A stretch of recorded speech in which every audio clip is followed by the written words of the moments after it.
a recent graduate of the UWM Sustainable Peace Building Leadership Program. I have a master's in physics. I do mentoring at the moment and data analysis, and this is my mentee, Cam. I love it. Cam, first off, we're all going to make sure that we use amazing language on the entire episode because we're live on 104.1 WXRW LP with your favorite Live at 5 every Monday. And Cam, bro, this is you want to put the headphones on and be official? You feeling it? Come on. Now, can you hear me? Yeah, I can hear you. Can you hear yourself too? No. Okay. I can hear you. You can hear me? I can hear you. Yeah. I can hear you too, brother. Okay, bet. So, my question, Cam, to you is, well, you could just introduce yourself however you want to. Let's see how you give your own self-introduction. Maybe you can include being a member of the Hip Hop Healing Hubs. Yeah, I'm Cam. I'm 18. I'm a member of the Hip Hop Healing Hubs. Love coming down. Love working with my mentor. First time on the radio today.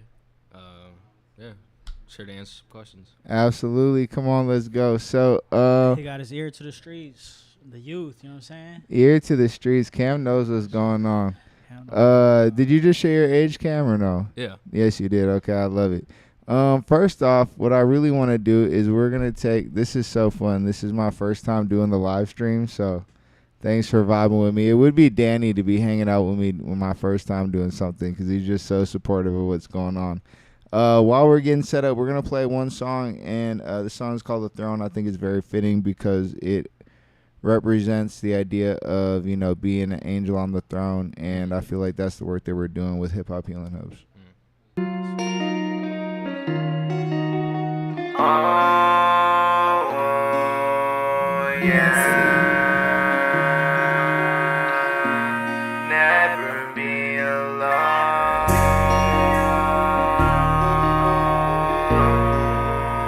Angel on the throne.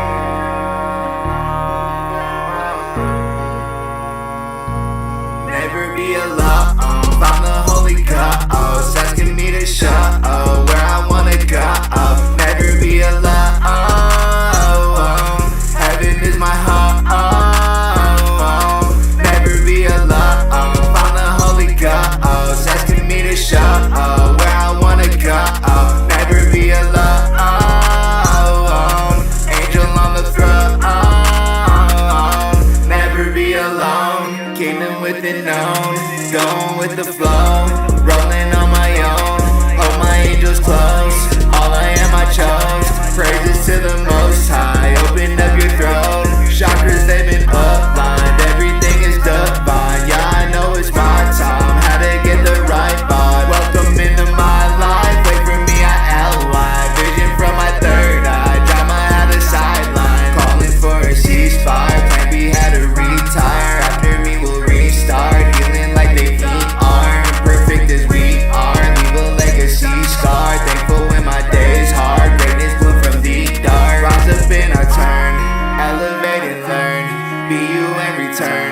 The one that came to earth. Illusions crash and burn. Ashes in the urn. The voiceless still are heard. Your memory and words. Never be alone. Found the Holy Ghost, asking me to show where I wanna go. Never be alone. Heaven is my home. Never be alone.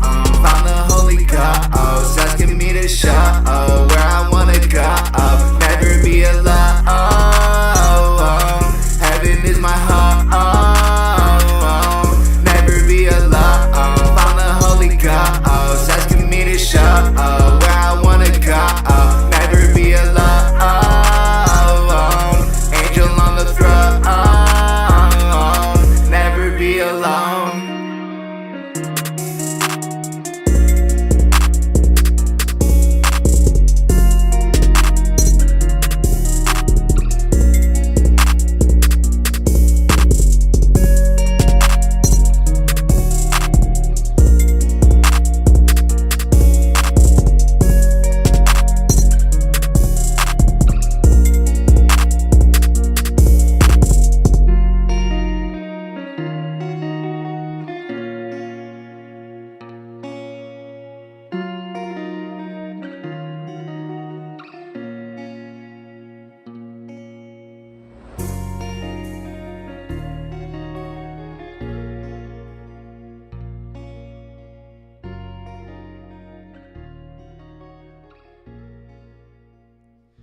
Yo, yo, yo, what's happening, ladies and gents? We got the kinks worked out and we are live thanks to Pierre and thanks to Zav every week.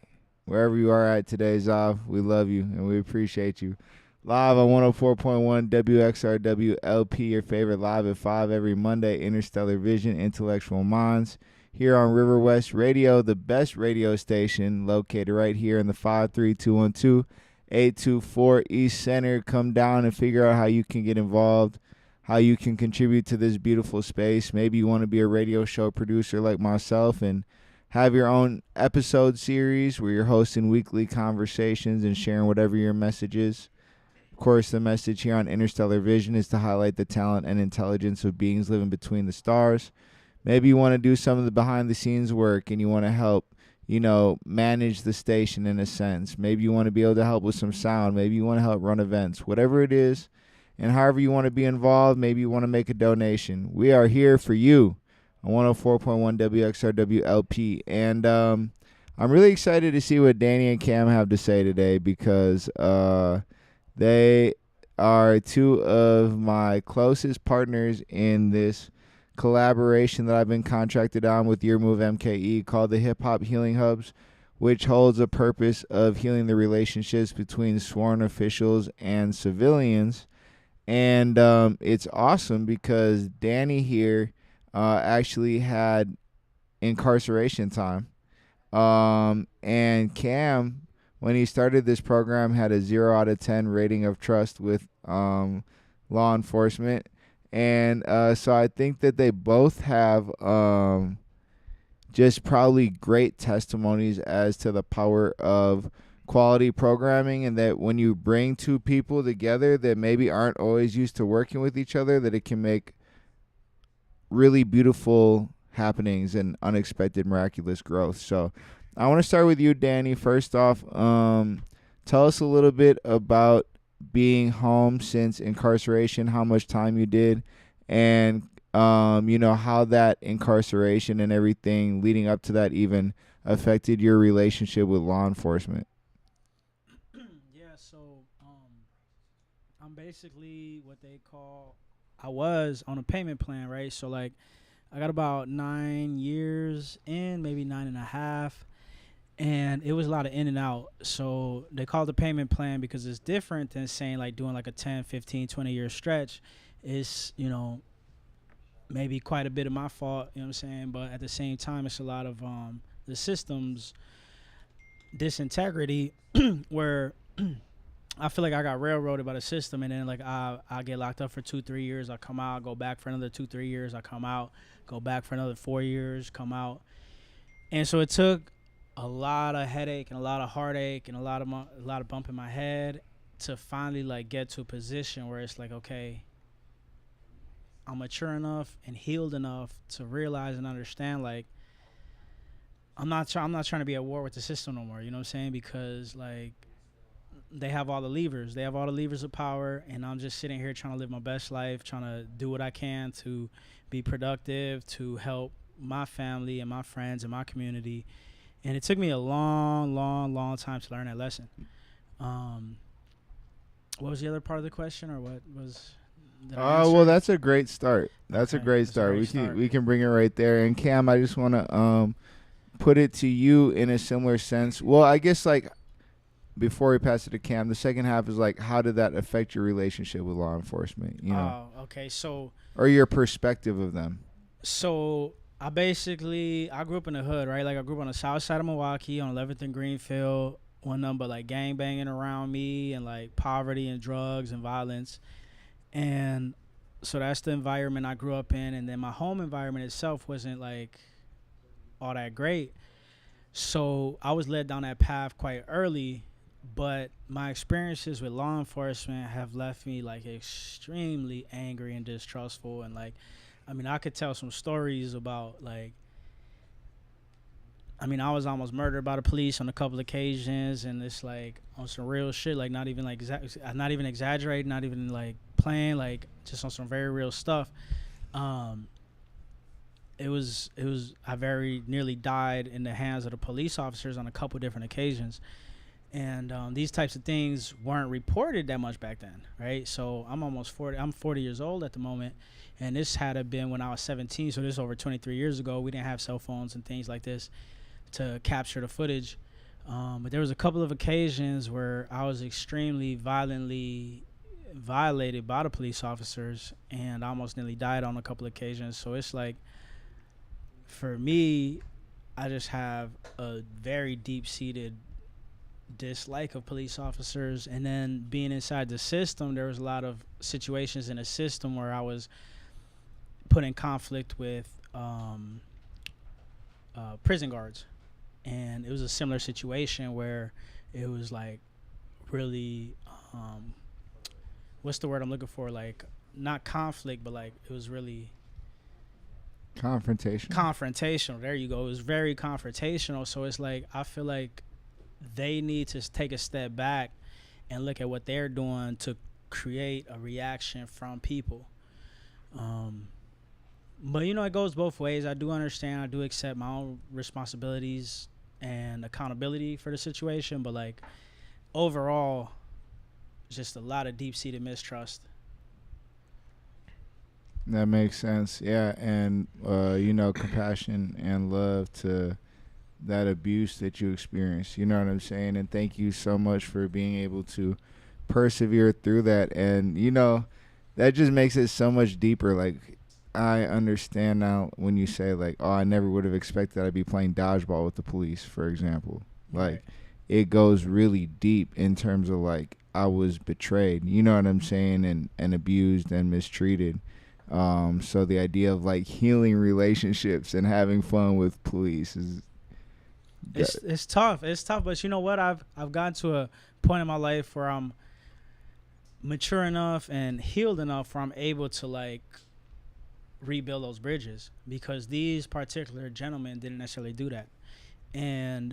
But one thing that I would like to bring to the forefront is like when we have these conversations with the officers during our healing hubs and during our emerge and things like this, it's like I do want to ask difficult questions, right? I want to know what you're doing to fix a situation. Like, I've come to understand, you know, police officers are just people. You know, they put on that vest and that badge and all these things, and they choose that life, but at the same time, like, they do good things as well, right? So this is a conversation I was having with Cam earlier. Like, you know, they're catching rapists and they're catching murderers and things like this, you know, but it's like, where's the focus? If the focus is on petty crime, if the focus is on substance abuse issues, if the focus is on this like broken windows theory, or are you really out here doing something to like prevent violent crimes? You know what I mean? So it's different. It's different depending on what they're doing. Yep. And I feel like they need to take a lot of the responsibility for the distrust in the community right now. But I really did appreciate coming together with them and like building and conversing with them and like learning more about them as people and seeing them in that different light, because then you do get to like get a different feel for them and like see that they're good people too.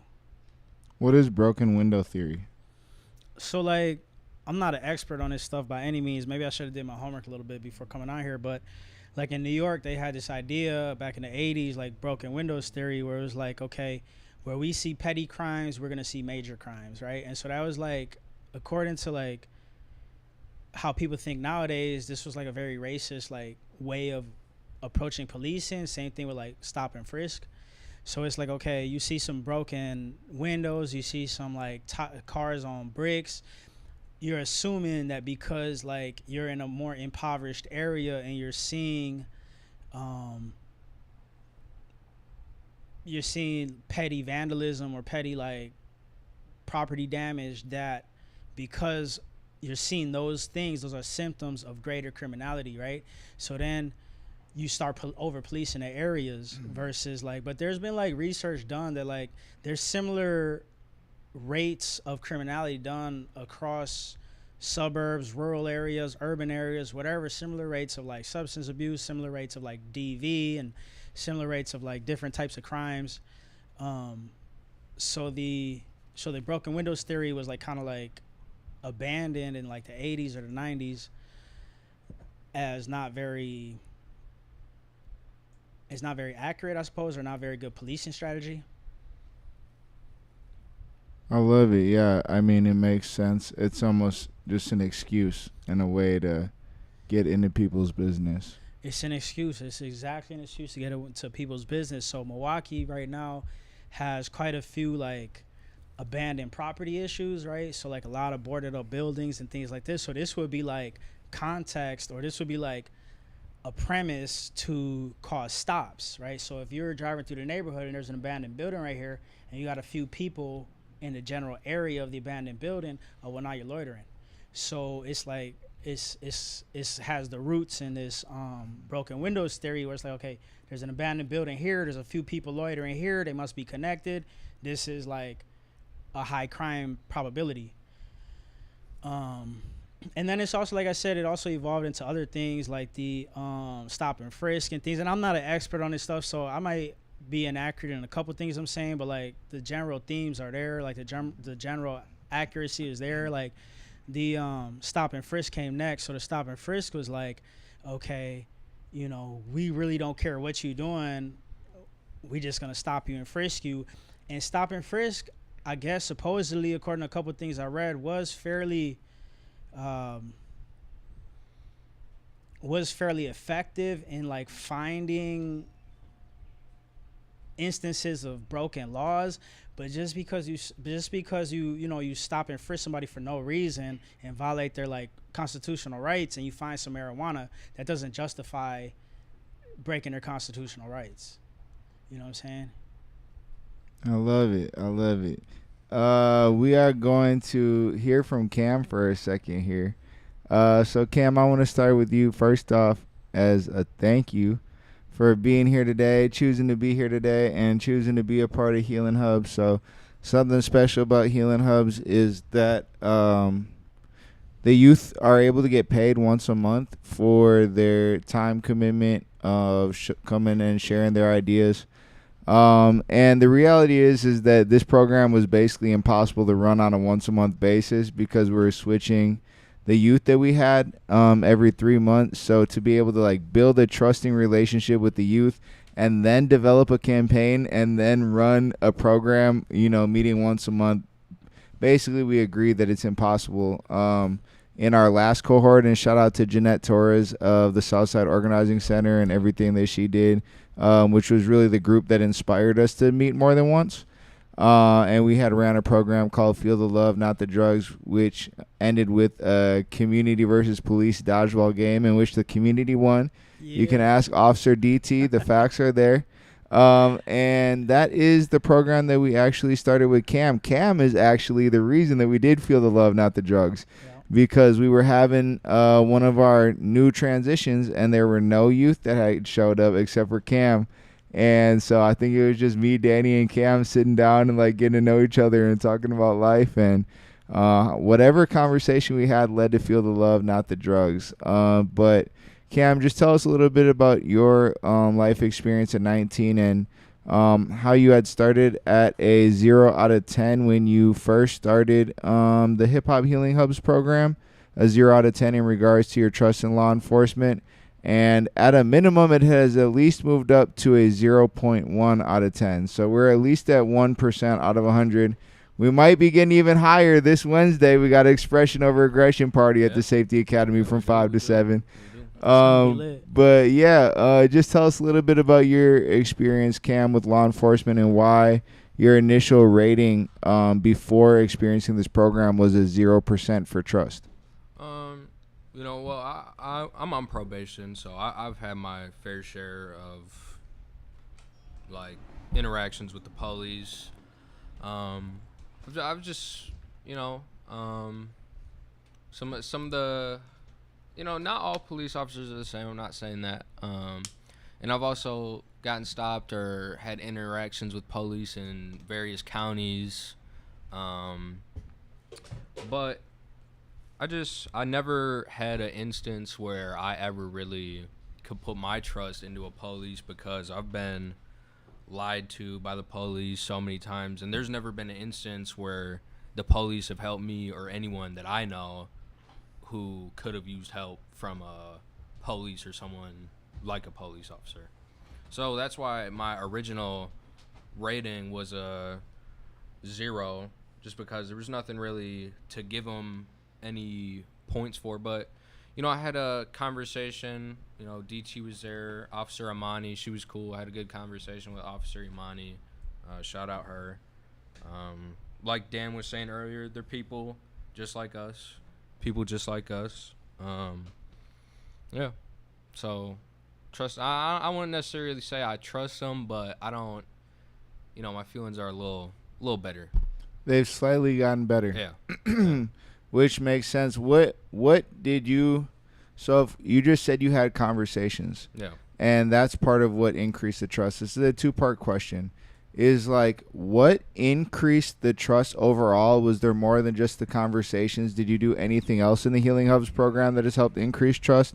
And then the second question is really off of your first answer of the conversations. Like, what is it about the conversations that you had with Imani and Officer DT that increased the trust?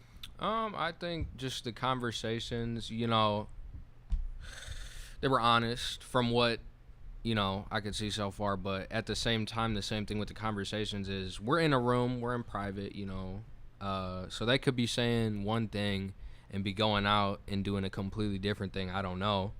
So that's why I didn't give it too much credit, but I think some of the stuff they were saying, just, DT was talking about some of the good stuff he was doing. He talked about his backstory a little bit when we were in the room. He was talking about his backstory, why he became an officer. So I thought that was cool. Respected it. So that, and then just Imani in general seemed like a good person. Just in general seemed like she just wanted to be out there helping people, vibing with the community, not just hassling people. And then what was the other question? Second part of the question is, outside of the conversations, is there anything else that you experienced in Healing Hub that has helped increase the trust? I guess besides talking with them just after and all, just talking, with all of us, reflecting, getting to ask certain things and being able to build. I liked when we went to Bright with the Cop, we did the interviews, got to talk to him, got to do some one-on-ones. I like that a lot. That was nice. Got to, I forgot, what was she? The lady we interviewed. Oh, Christine Rodriguez. Yeah, she was, what did she do? SWAT team, right? She was on SWAT. She was on SWAT team negotiator. She's also like one of the liaison, yeah, higher up liaison people. Yeah, I got to talk to her. That was nice. She, same thing with Imani, regular person. Seemed like she's just trying to help. And it's nice seeing people of color. Yeah. You know what I'm saying? In higher up positions where they can maybe have some sort of influence. You went to school with her. I did go to school. So I know, shout out to Christine Rodriguez. Yep. I knew her from Riverside way back in the day, old class of 03. At one point in time, the sheriff was Mexican. Morales, I think his name was, a few years back. And I feel like they scapegoated him. He was pretty good. But yeah, it's nice to see maybe, people of color, people that look like us in positions where, like, okay, you have the ability to make a difference on how they're policing. Yeah, I agree with that. Definitely. I think it just makes everybody more comfortable. Oh, well, it makes people of mixed ethnicity more comfortable. And, it's such an interesting conversation because law enforcement does have a baseline of racism in the history. So I wonder, interesting too, on like how Caucasians feel about other ethnicities being in the higher positions within law enforcement departments as well. But I'm very grateful for the people that are in there. I really got a lot of love. We have to give a big shout out to Officer Ralph McLean, who has been like my founding partner of these collaborations and was coming by before Hip Hop Healing Hubs even started, and we were running the Restorative Justice Cipher and building the Emerge program. And he was part of the group that came by and like supported our listening party and he was part of our first talking circle, which led to some songs called Where's the Justice and Red, or it was all around that same time. So Officer Ralph has really been doing a lot. He invited me onto his radio show with Jordan Dickerson. So that was a lot of love there. It's like I have to double check the station, but it's Joy Radio. And also I just want to shout out Officer DT as well. And DT is like your staple representative, the person that you would want on behalf of OCOE, which is the Office of, oh my goodness, the Office of what and Engagement. The Office of something and Engagement. I have to look it up. I really want to know. Hey, but while you look it up, can I comment on the question you had earlier? Yes, please. So you had said, like, what other things besides conversation kind of help forge relationships? Yes. And I don't know if Cam feels the same way. Maybe he does, but like, it was really fun dancing and making like the music video with like DT and what was Imani, yeah. and Amani and Yeah. stuff, because like we were dancing and stuff, and it was really fun. Yeah. And like just like that little bit of like levity and that little bit of like moment where like, okay, we're just all here and we're all dancing and we're part of this music video and we're all kind of embarrassed a little bit and we're all kind of like just being here, being human. Like that was pretty dope. It really broke down some barriers. I love it. Yeah. Yes, we need to get those clips out. We got them on our laptop at Your Move. We got to get them out. But it was the Office of Community Outreach and Engagement. Speaking of dancing, let's take a few seconds to give a shout out to our party coming up. Yeah. Expression Over Aggression. Shout out Autumn Melody, an Emerge Academy artist who chose the name Expression Over Aggression. And we have a couple stations that you will be able to healthily express yourself. And this is really deep because I just talked to OCOE today and DT and oh my goodness, just the entire staff has been amazing. Like we could go on and brag about everybody that's working there, or at least I can for sure. But we were talking today about like how they had canceled everything else because of the recent ambush and attack on a law enforcement officer. Are you familiar? Yeah. I seen that. Yep. On the news, yeah. Yep. So an officer, I'm not sure the full story, but essentially 2 officers got ambushed and one of them passed away. And yeah, they were both shot. So that's really deep. I don't know if they were sent to a call or what the backstory is, but I do know that 2 officers in Milwaukee, Wisconsin recently lost their life on something that's being, displayed as an ambush. And why this ambush happened or where this came from or anything that is, I'm sure, to be determined. But at a time, so they had a community event the next day. And one of the members of the team I was talking to just talked about like how they felt like the community tension that could be there. Like, oh, how are the police going to react to this? You know what I'm saying? Now they know how it feels to lose somebody, and that type of energy. And of course, that's not like the type of community love that we want to have. And so, yeah, for us to get to come together and celebrate an event called Expression Over Aggression, where we're going to give everybody a chance to express themselves in healthy coping ways rather than committing aggression, I think is so beautiful. And the fact that they chose not to cancel, it was Officer Walker that was like, we might as well just stay on and do it because DT and I were talking about rescheduling. So I think it was really awesome of Officer Walker to like hold true and be like, no, let's just do this. We already got this in motion. There's going to be so many activities that you can do. We got Rock and Seek, where you can paint rocks with Autumn Melody and then hide them in the Milwaukee Safety Academy spaces, whether inside or outside, for other people to find, or you could bring them home to your community. But we're going to have rock painting. We're going to have Chillin' and Grillin' right here by Cam. Yep. We are going to have a Hustle Up station, which is going to be basketball and seeing who can win the most hustles, which will be me. We are going to have interview station where you're going to have 4 questions that you can get asked. Danny's going to be working the interview station with Ocean Legacy. We're going to have Hip Hop Chess Club working by Kopi. and CJ might have to help with the interviews as well. We were trying to get the snow cones, but we didn't get the snow cones to go through. Well, you know what I'm excited about? I'm excited about the TikTok dance station. TikTok with a Shit, Cop we by gotta make that Daviano. happen. Did I just skip that? That I'm gotta wrong happen. for that. That gotta happen. TikTok with a Cop.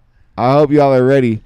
We actually just dropped our music video for Feel the Love, Not the Drugs today. Oh, that's dope. So you got to see that. But Cam, what made you choose chilling and grilling for your expression over aggression? And what are your personal healthy ways of coping outside of chilling and grilling? What made me choose chilling and grilling? I think me and Dan were on the way back after our meeting, and we were just talking. I don't know, we might have been talking about food or something, and then just came in my head. I'm a chill person. I'm chilling, like grilling, because it was summer. I think that's what we were talking about. We were talking about grilling, and then I was like, yeah, we'll do some chilling and grilling, and grill up some food, because I was like, there's gonna be some people there, make some food. So chilling and grilling came about, and then what was the other one? So of course you choosing to chill and grill is a healthy way of expressing yourself. What are some of your other personal healthy habits? Listen to music. You know, I like to be out by the fire. I like to go outside. Been camping. I like traveling too. Being in the car. Yeah. What is it that stops people from choosing expression over aggression? I think sometimes a little bit of being, you just gotta look past certain things and just explore and be open-minded, and then you can find the light or betterness in choosing to express yourself over doing certain things. And my last question, which will be the last question that we also asked everybody at the interview station, is what will relationships be like, or what will interactions be like between sworn officials and civilians when every single human is choosing expression over aggression in their personal and social lives?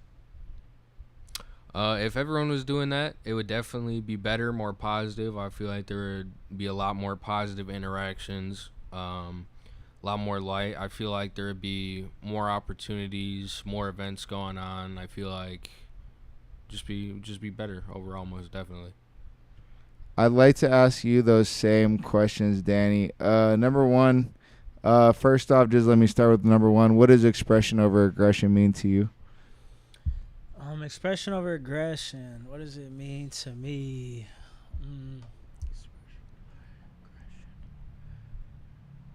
Well, I remember asking the same question to Officer Christine Rodriguez, and she came up with a really good answer that I really resonate with.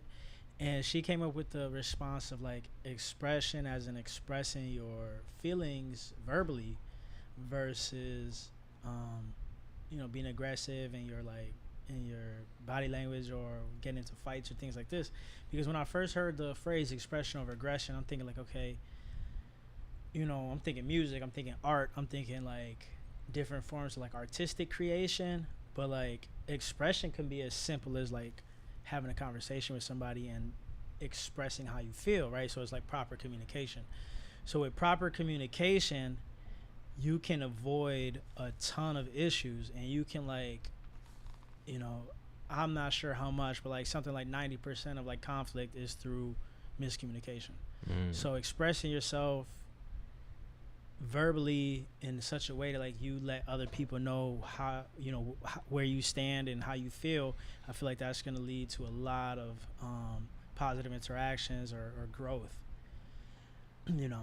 I love it. And what are your personal ways of choosing expression over aggression? What are your healthy coping habits? So healthy coping habits, I like to go out in nature. So when I was a young man, I never really got an opportunity to go out to nature. I grew up in the city, I was in the middle of the hood. I grew up on 9th and Pierce. If y'all know anything about the south side, 9th and Pierce is not where it's at. 11th and Greenfield.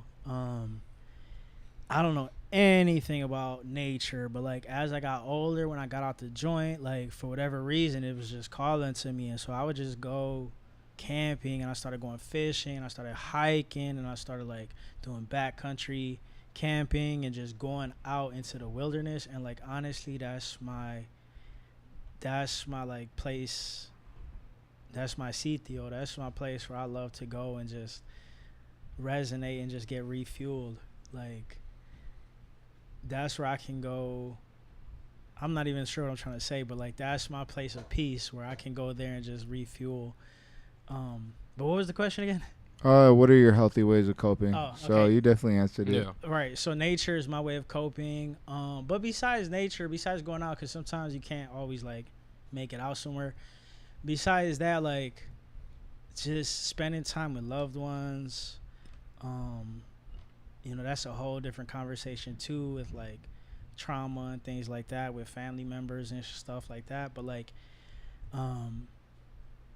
as you grow older, like I've overcome a lot of the trauma and the issues that I've had with certain family members, and it's just like I just love connecting with them because you know they'll always have your back. Love connecting with friends, like conversation. Like I'm kind of an introvert, but at the same time, like when I'm in that certain mood, just going out and just connecting with people is like super healing. I appreciate it. I'm gonna follow up with the next question, which was, what stops people from choosing expression over aggression? I think fear, right? So like fear, stage fright, like people not feeling confident in themselves, people thinking that they're gonna get rejected, people like that find it easier to express themselves via anger than to express themselves in other more positive ways. That's what's stopping people from doing expression over aggression, right? Because it's easy to destroy, right? Like it's difficult to create. And so I think that's maybe one of the major reasons why people don't choose expression over aggression. But I think like as we've gone on in time, like the 80s was crazy, right? So like, you know, I was just a baby in the 80s, but like I remember the 90s, I remember these things, and like gang life used to be big, right? And so like I feel like we've been going in the right direction. Like, you know, people are slowly but surely becoming more expressive of themselves and learning positive coping habits. Like the more we fund these types of programs and the more we like get this type of like information out, people are healing and communities are healing. And I think that's incredibly important because before we had these conversations, it was like, yo, I don't like that person. I'm gonna ride down on them. You know what I'm saying? But now it's like people are learning that we don't gotta put ourselves in harm's way. We don't got to like go harm other people. Like we could let bygones be bygones. I love it. Last question. How will life be different when both sworn officials and civilian members are choosing expression over aggression in their personal and social interactions? I think that'd be dope, right? Because like I think right now, in my personal opinion, maybe it's biased, maybe it's not, but I see a lot of violence from officers onto pedestrian or civilians, I should say. And this type of like bullying, this type of like aggression is not welcome. So then it creates, you know, a domino effect of further aggression or mistrust, dislike, whatever from the community towards the police. And I'm not saying, you know, it's a chicken or the egg situation, like what came first, right? But like as professionals, I feel like officers need to take the onus upon themselves to like, okay, we're going to end the cycle, right? We're going to like not be aggressive towards people that don't deserve or require the aggression. And I watch a lot of videos on YouTube, and like I myself anecdotally have experienced a lot of these things, and it's like these types of escalations aren't required, right? So like you watch videos from around the world and police officers are more likely to de-escalate versus police officers in the United States where they're always escalating and they use of force. You know, the idea is like, go home to your family, right? Like, we're not going to take any chances. This person wants to kill you, and that's ridiculous. So I feel like if officers could express themselves in such a way where it's like, okay, we're going to de-escalate the situation. We're going to talk to the individual. Sometimes you got to let a person slide. Like, okay, yeah, this person was in the wrong. This person broke the law. Is it that important that we need to, like, lock them up and destroy their lives? or is it a situation where like, yo, we can cut this person some slack, right? So like, I feel like law enforcement is the first like wave or that first like level of they have a lot of ability to help people stay out of the system, you know what I'm saying, before they escalate it to whether it's arrest or whether it's a violent arrest or harm is done, whether it's like taking it to the next level and putting them in front of the judge. Like police have a lot of discretion is I guess what I'm trying to get at. And if they can express themselves in such a way where they converse with people and like let them know like, yo, you know what I'm saying, what you doing is not, it's not what it is. Like you need to like take into account all these other things. They can help people. They really could. And I feel like it's going in the right direction because people like, you know, Todd, who are working with like the trauma units and stuff like this, where they're able to come in and be mediums and help people like resolve situations before it leads to arrests and like prison time and before it leads to like permanent, you know what I'm saying, infractions on your record where like, you know, so I caught my first felony a day after I turned 17 for fighting with a police officer. And I'm talking about this was 23 years ago and I'm still paying for this, right? Because I've had job opportunities pulled out of, you know what I'm saying, my mouth because like they're like, oh, you know, you got these felonies, this and that, even though this over 20 years ago. So it still impacts you. And I was been telling Cam that for a long time because he has an opportunity to like get his record expunged and to really start over fresh. I've had like loans denied me. I've had apartments denied me. I've had jobs pulled out from under me when I already had the job and was working for 6 weeks. They fired me when my criminal background came back because they see, even though I was upfront about it during the interview process, like because they see like, okay, you have an assault on an officer case or you got whatever type of cases. So I think, and then from the community point of view, like if we were to express ourselves better too, like we could prevent a lot of violence, right? Like senseless drive-bys and shootings and things like that. Absolutely. Yeah, I think it starts even more with the community than it does with the officers. Because if people would use expression over aggression in their own homes, it wouldn't even get to a point of needing officers. And then if people could use expression over aggression in disputes between other homes, you know, rather than turning it into violence. But I appreciate both of y'all feedback on that. I know we got this party coming up, man. July 3rd. Nope, July 2nd. July 2nd, baby. July 2nd, this Wednesday at the Milwaukee Safety Academy. Be there. It's free. There's raffle prizes.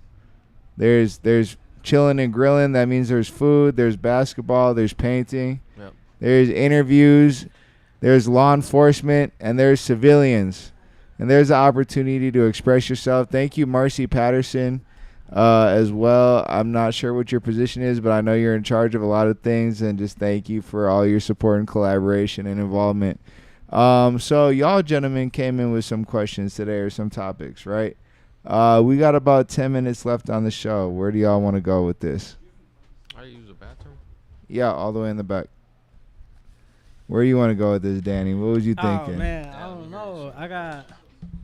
I got too many questions. I had a question for Cam, but Cam's about to bounce. Okay. Well, should we take a song break and let Cam come back? Yeah. Take a song All right, break, there Cam. we We got about 8 minutes. seconds. We'll see you soon. We'll see you soon, Cam. go. To the back and left.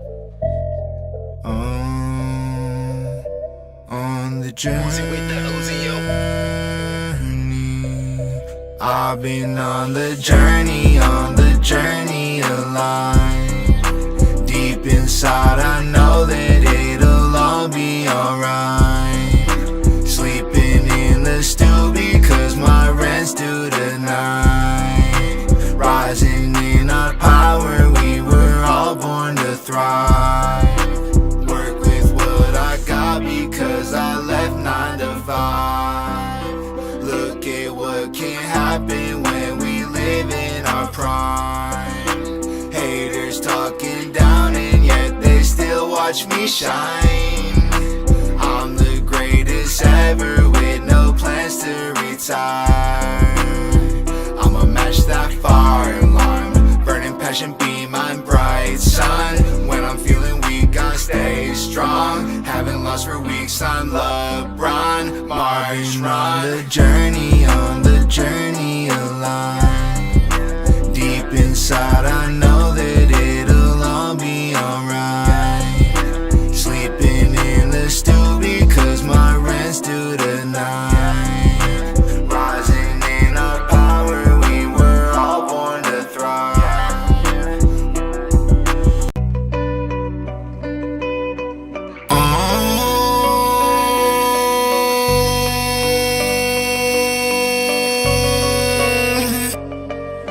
Never been no fake love, show us what you made of. I hear it get dangerous, recommend you gang up. Always been the same trust, on the road to famous. Learning from my changes. With my day one. Damn, this shit from the chest, boy, I'm just being real. Like any day it could take off, bitch, I'm still here. Shooting a fin, going 100, devil in my rear. They want me gone, boy, my head sound like a souvenir. I feel I earned it.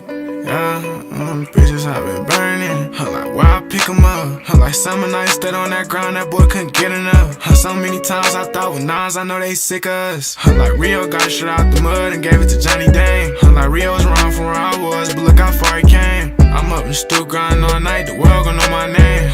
They don't feel my pain. I bounce out with K. Never been no fake love, show us what you made of. I hear it get dangerous, recommend you gang up. Always been the same trust, on the road to famous. Learning from my changes. With my day one. Damn, Rio asked me do it, best believe I'll slide. Keeping in my word, that's my top guy. For this one I'm really coming out for I. It's TTG will always be the ones that thrive. I'm trained to go, I made it to the afterlife. So while I'm here, I'm walking, I'm prepared to die. I trust my soul and take it to a higher side. In God, I keep my consciousness all alive.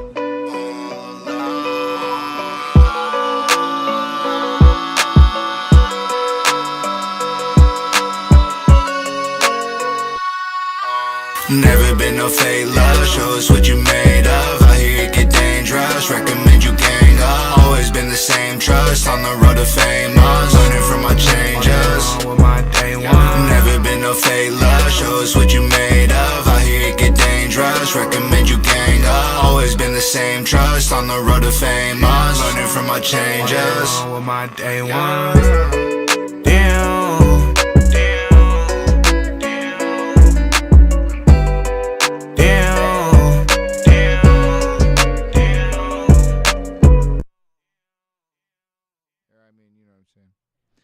What's going on, y'all? We're live 104.1 WXRW LP Milwaukee, River West Radio with your favorite live at 5 every Monday, Interstellar Vision, Intellectual Minds. We're wrapping up on our last 5 minutes, and I'm going to take the general consensus that I'm just going to ask my last two questions to y'all too, if that's fair. We have a lot more deeper stuff to talk about that probably won't get talked about in the next 5 minutes. So this is the last question that I ask everybody when they come on the show. It's my favorite question to ask. I just heard somebody else ask it in another way, and it was so cool because he asked it to Alex Hormanzi, who's like one of the best entrepreneurs that we got in the world right now.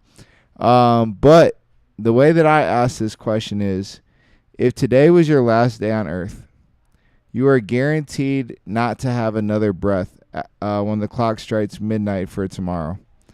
And you are given this stone tablet in your hand that when you speak to the tablet, it takes your words and it carves them into stone. And this stone, after you pass away, will be shown electronically, digitally to the entire world. And they'll be able to see what you wrote on this stone. And your responsibility to write on the stone is your top 2 suggestions to live the most beautiful, heavenly, paradise, utopian, righteous lifestyle possible as a human being on Earth. What are those 2 suggestions that you are writing down, starting with Cam? I'd say be yourself and try new things.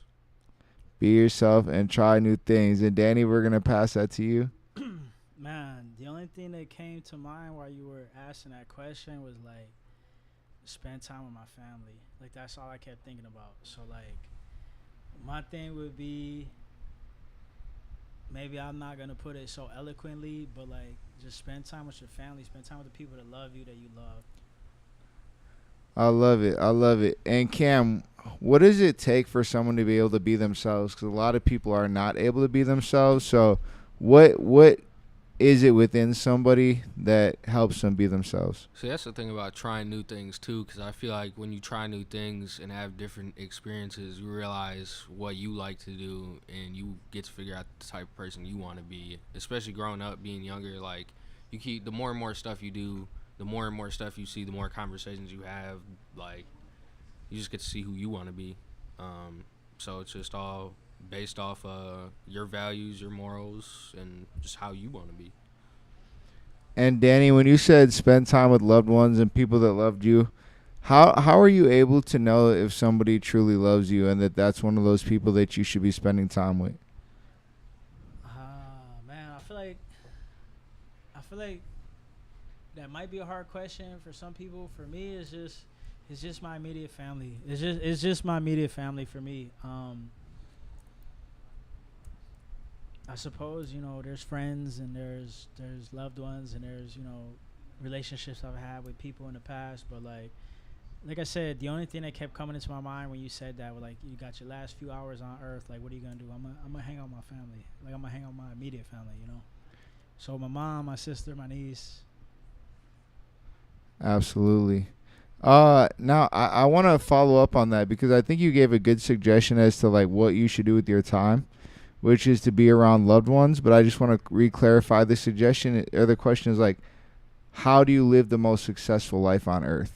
You know what I'm saying? And of course, being around your immediate family is a great suggestion. But like, you know, what are your two philosophies or ideas on like how to live an amazing, you know, successful quality life as a human? I mean, I honestly don't know the answer to that question. I've been like having these thoughts a lot lately about like mortality, right? Like our time here is short, man. And so like I'm 40 and I feel like, you know, I just saw this really good motivational video by Eddie Murphy the other day where he's talking about most people only live to be 75. So I'm over halfway done with my life. And like it's scary, it's terrifying, and I'm like, I have this type of confidence or like I got this type of like energy where I think I can always do this stuff later. I'm gonna continue to build slowly but surely, and I'll get this done eventually. But it's like, man, like sometimes we don't have the time that we think we do. So it's like we gotta at least me personally, I gotta learn to like do now. Ain't no like, yo, I'm gonna do this tomorrow. Ain't no like, we finna figure this out next week, next month, whatever. For me, it's like, yo, I gotta learn how to really start grinding now to build for my family and for a better tomorrow and stuff. Hey, ladies and gentlemen, expression over aggression. Let's go.